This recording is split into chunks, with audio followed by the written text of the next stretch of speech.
Hello, and welcome to Maybe I Can, exploring possibilities one sprinkle at a time. If you've ever found yourself asking, is this all there is to life? Then you're in the right place. I'm Debbie, author, speaker, entrepreneur, and coach. And every Tuesday, I'm here to share a sprinkle of hope and inspiration. Together, we'll uncover the more joy, more fulfillment, more prosperity, more fun. We'll share stories of transformation, actionable tips, and that little nudge you need to take the next step. So let's embark on this journey of discovery and say, maybe I can, to a life filled with more. Ready to find out? Let's get started. The Maybe I Can show starts now. And hello, everybody. Welcome back, and welcome to those joining me for the first time on Transformation Talk Radio. I am so excited to be a part of this wonderful network. And I got to tell you, I'm also a little nervous because this is the first time that I'm ever doing the show live. Now, the other podcasts, sure, they were live, sort of, but there was a delay in that the show would be edited before it was put out there in podcast land. So all those little flubs and Yogi, my dog barking, and I shouldn't have even said his name because he's sleeping under the desk, that could all be cut out. So now this is it. This is live TV. I guess this is what they go through. I will be coming to you live every Tuesday, 4 p.m. Eastern, 1 p.m. Pacific. So please join me there or join me on your favorite podcast platform, just as you had in the past. Okay, so let's get started. We are going to continue today with another sprinkle.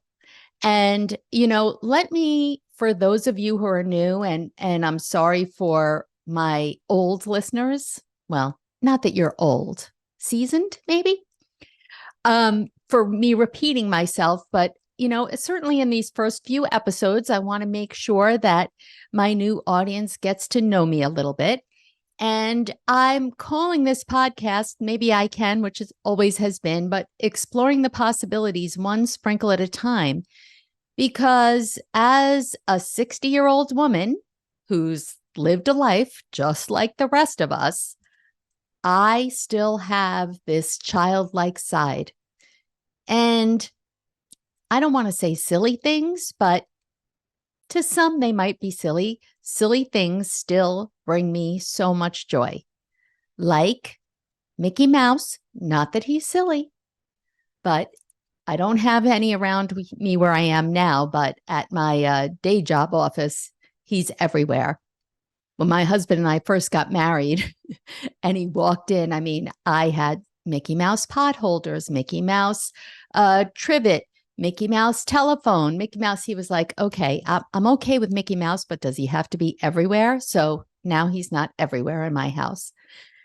I love the color red and especially pink, and I love hearts. And of course, I love going to Disney World, but I also love rainbow sprinkles. There's just something about them. Of course, I'm an ice cream lover, so the two go hand in hand, but just plain ice cream, it's good, but it really gets elevated when you add those rainbow sprinkles. And so that's where the idea of exploring our possibilities one sprinkle at a time came from. So last week, we talked about a sprinkle of perspective. And this week, our topic is mindset, a sprinkle of mindset. And, to be honest, I didn't think I really understood the difference between the two until I really started to research it. And then it kind of made sense to me. A perspective is the way we look at something, where mindset is our overall approach to life. Last week, I might have shared my story of perspective taking. It was around weight loss. So I have had a weight problem my entire life. Literally from the minute that I was born, I went to Weight Watchers for the first time when I was 10. I've tried every other diet under the sun known to man. Usually I'd lose, maybe a significant amount. And that usually 3 months was kind of like my time. I could handle it for 3 months. I could stick to the diet for 3 months. But after that, I would quote unquote cheat. And then I was off and running back to my old ways, gained back all the weight plus some. Sound familiar? Yeah. Okay. When I turned 50, I had a bit of an aha moment. Something about that number for me really made me pause, take a look at my life, where I was headed. And that actually started my journey to where I am and where I'm evolving from and to today. But I decided back then that I needed to do something. And the first area that I was going to work on was my health, because at 50, yeah, I wanted to look good, but all of a sudden being here and living longer was more important than how I looked. And so it took on a whole new meaning for me when it came to my weight management. And at that point, I probably had a significant, probably at least 100 pounds to lose. And I decided on my own, I think back now, and I don't know where I would have gotten this idea from, other than the fact that, Albert Einstein says something like, doing the same thing over and over again and expecting a different result is the definition of insanity. And it was something about that that made me say, yeah, I've tried it the other way for about 40 years now, so I better switch it up. And I did. And I changed my approach and my perspective. That was the big thing. I changed my perspective. In the past, it was a diet. I was on, I was off. The minute I cheated, I was a failure, and it was over. I was under the impression that anybody who was thin was lucky. However they got there, they were lucky, and they didn't have to worry about this like I did. And why was it my cross to bear that I had to count calories and worry about every single thing I put in my mouth? And something dawned on me where I thought to myself, I don't know anything about them, quote unquote, them, all those other people out there who I think are just lucky. I don't know what their habits are. And, this is not a diet. This is a lifestyle. And my kids tease me about the term lifestyle. Now it's used much, much broadly, much more widely used than it was back then. But there was the difference between diet and lifestyle, maybe subtle, but really just that shift in perspective made all the difference. I wasn't ever coming off this. This was not a diet. This was not something I was ever going to be done with. And once I shifted my perspective, it changed the way I approached it. It didn't matter if I quote unquote cheated. You know what? I'm going to not eat something on my plan, whatever that plan was. And that's okay, as long as I come back to the plan. And that shift in perspective, at that point, it probably took me about 4 years to gain 90 pounds, to lose 90 pounds. I did, since that time, and that was probably about 8 years ago now, I've gained back 10, 15 even, but I've been able to then come back to where I started or where I landed, I guess. You know what I'm saying. So that was a change of perspective. Once I saw how that worked, I thought to myself, okay, well, how can I apply this to other areas of my life? And I really didn't know. I had no idea where to go. And just coincidentally, I was talking to a very good friend of mine who listened to podcasts. And again, everybody's listening to podcasts nowadays. Back then, that wasn't the case. And I asked her, I don't even get this. Who are you listening to? Who are you listening to? Are they like name not name brand, but are they celebrities? Are they some kind of known figure? And she's like, no, not necessarily. And I said, well, how do you find them? How do you know you like them? And she says, well, you search on a topic and then you try it out. And that's what I did. So I didn't have any other topics off the top of my head. So, of course, I searched for weight and I did just what she said. I listened to a couple podcasts and I thought, no, I don't really resonate with that woman. And I switched to another one. I landed on one and I thought I was unsure. Like there was things I liked and things I didn't like, but enough to have me stick with it. And one day she had a guest that she introduced like it was the Queen of England. And I'm thinking, who is this going to be? Who is this woman? And she said her name. And I thought, I have no idea who this is. Like, is this a well-known celebrity?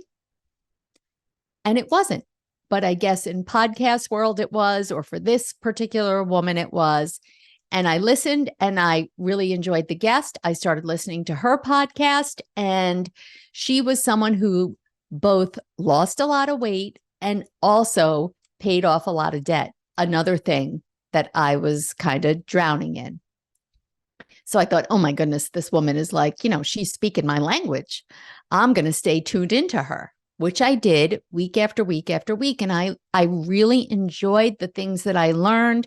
So many things resonated with me. And then she started talking about a course that she was offering.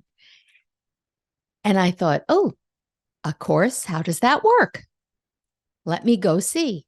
And I pull it up and it was probably $1,200 or $1,300 for a 12-week course. And I had sticker shock. I mean, what? And then, I don't know, not that I'm bashing New York. I'm originally a Long Islander. I'm thinking to myself, oh, come on. This is a scam. This woman has been faking. She's been doing all of this, all these things on the podcast. She probably didn't even lose weight or pay off any debt. It's all just a scam to get people to pay $1,200 to buy her course. I'm not doing that. I've got money problems and now I'm going to shell out another $1,200. I'm going to go another $1,200 into debt.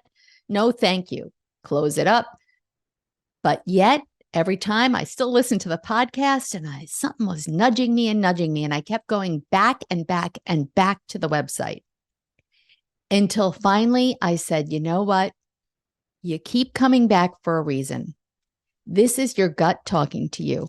The worst thing that can happen, you lose another $1,200. You throw it away and it was for nothing. So I hit the button, but I'm still so leery. And the first week, I listened to, she had recordings. You listened to the recording on your own, and then you went to a live Q&A weekly. And whatever she said in the first week, I'm thinking to myself, oh, sure, that was just like an introductory week. Well, that's 1 week gone. That really meant nothing. Let's see what the next week brings. And then the next week, it was just like such a little simple step. I thought, you see, Deb, you should have trusted your first instinct, too much money. Well, by the third week, whatever she was teaching started my wheels turning. And all she was teaching, she wasn't teaching me how to pay off debt, how to lose weight, how to do anything else. As a matter of fact, she said, it doesn't matter what your goal is when you take this course, because her course was all about the power of mindset. And I learned something maybe I guess I never really stopped to think about this. Our thoughts are necessarily not true. Yeah, you could be lying to yourself. I know I have over and over and over again. Some of the things that we think are so ingrained in us. It's not like we're purposely lying to ourselves.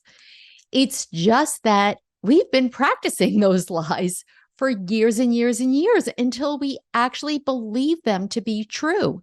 And it's not until we get that awareness that, hey, you better examine those thoughts because they're not necessarily helpful, or telling you the truth. And when we realize that we have the power to change those thoughts, which in turn changes our mindset and how we approach life, you start to understand that your thoughts are really one of the most powerful things that determine the trajectory of our lives. I think I realized, maybe I am a little negative. I mean, I've always been a really upbeat person. I'm not even though my name's Debbie, I'm not a Debbie Downer. I never have been. I'm always smiley. I'm always laughing. However, it was then that I learned the terminology about having a victim mentality, or a mindset of being the victim. And when I first was listening, I thought, oh, well, who's like that? I'm not like that. And then I really started being honest with myself and said, okay, let me get rid of that thought and replace it with another one. Let's examine this. And that was me. My entire life, I complained, made excuses, blamed other people, other circumstances, events that happened in my life. I was always so quick to say, no, I can't do that. I'm not creative. I had every excuse in the book. And I thought, maybe I can learn something about mindset and see where it takes me. And that's when I was first introduced to Carol Dweck and her book, Mindset, The New Psychology of Success. And she talks about two different types of mindset, the fixed mindset and the growth mindset. People with a fixed mindset believe that they're born with certain intelligence, skills, and abilities that cannot change. That's exactly how I used to be. In a growth mindset, people believe that their most basic abilities can be developed through dedication and hard work. Brains and talent are just the starting point. This view creates a love of learning and resilience that's essential for accomplishing things. So let's talk specifically about the differences between the two. And as you listen, think to yourself, do any of these resonate with me? Now, let me just say that, I think Carol Dweck even says most people are a combination of the two. So it's not like you're going to necessarily fall 100% into any category. Okay, so characteristics of a fixed mindset. They avoid challenges. They give in when they come up against obstacles. They believe that intelligence and skills are something you're born with. You can't do anything about it. They're threatened by the success of others, and they ignore or dismiss criticism. The growth mindset, on the other hand, embraces challenges, perseveres in spite of failure. You believe you can increase your knowledge and skill. You have a desire to learn. You're actually inspired and motivated by others' success, and you accept and embrace criticism. So the big question is, and I think that it's pretty obvious, the benefits of switching from a fixed to a growth mindset. And the names are actually perfect because in a fixed mindset, you're not changing. It's status quo. You are where you are, and you're not growing. You're not growing as an individual. And we should be doing that until the day we take our last breath.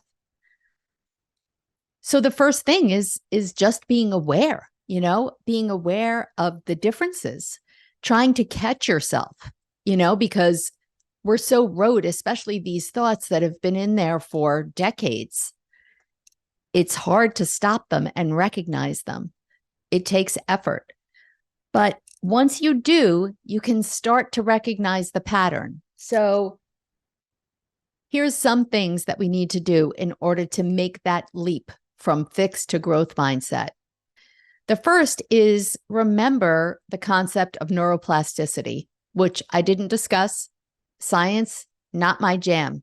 The bottom line is neuroplasticity means the brain is not fixed.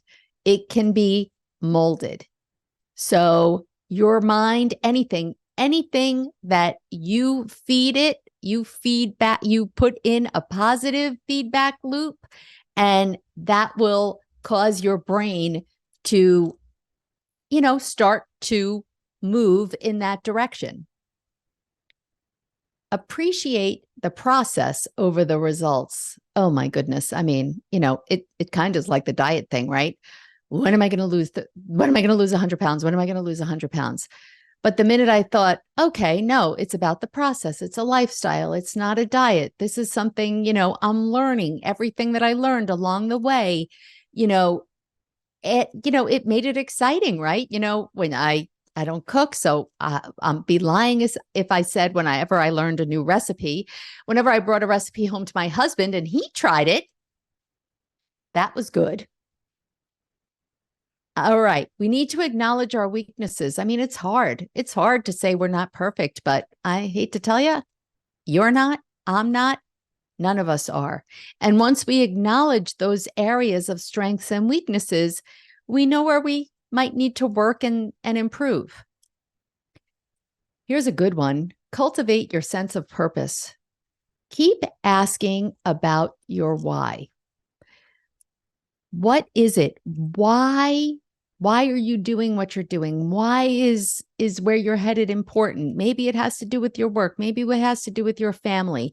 Once you are in touch with that, it's much easier to grow. Don't ever say failing, because when we quote unquote think we failed, it's learning.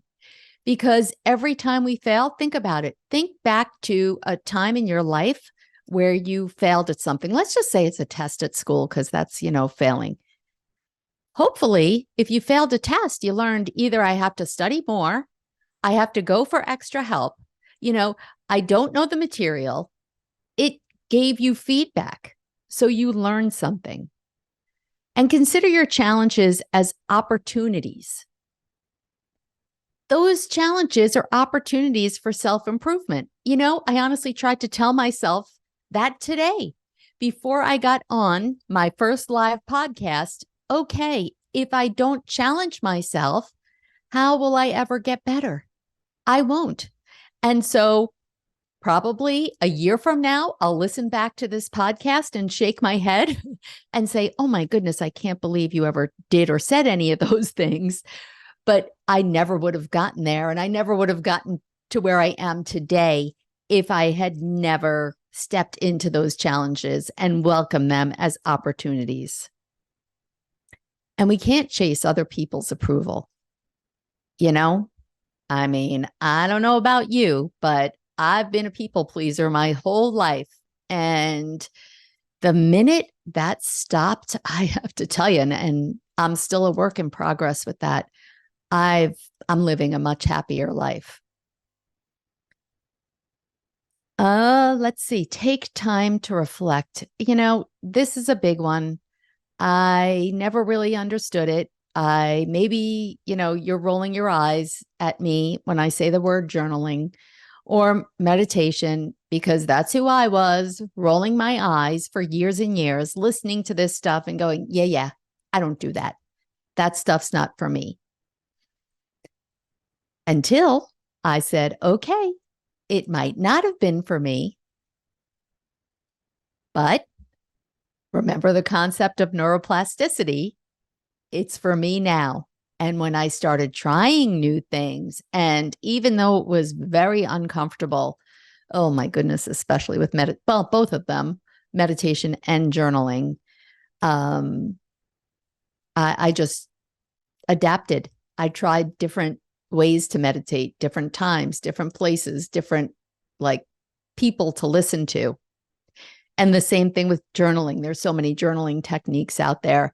And now I find that it is they're both so powerful, but the journaling, the one thing I was afraid of was to confront a blank page and a pen, but just write whatever comes to mind and you will be amazed. Even if you write, I don't know what to write. I don't know what to write. I don't know what to write. Eventually you'll start writing something and the power of it is incredible. And last but not least, and I love this one, the power of the word yet. The power of the word yet. So how often do you say, I don't know how to do that. I can't do that. I used to say that all the time. I still catch myself saying that. I'm not good at that. I'm not good at that yet. I don't know how to do that yet. Adding that yet is a great way to reframe that thought process of yours. And as we come to the close of our episode, I'm going to challenge you to create a maybe I can list. A maybe I can list are all the things that you have done in your life, challenges that you have faced, things that you have overcome that you thought you couldn't, things that you have learned, ways that you have grown. And when you're in that fixed mindset to say, I can't do that, look over that maybe I can list. I wrote it in the notes section of my phone, and it's always there for me to refer to. Okay, phew. Well, that 30 minutes went so quickly. I can't thank you enough for tuning in to my first live podcast on the Transformation Talk Radio Network. And I look forward to seeing you every week right back here. And don't forget, head over to DebbieRWeiss.com. Is it backslash or forward slash? You know the slash, Kickstart. And I have a free download, the one critical step you need to kickstart change.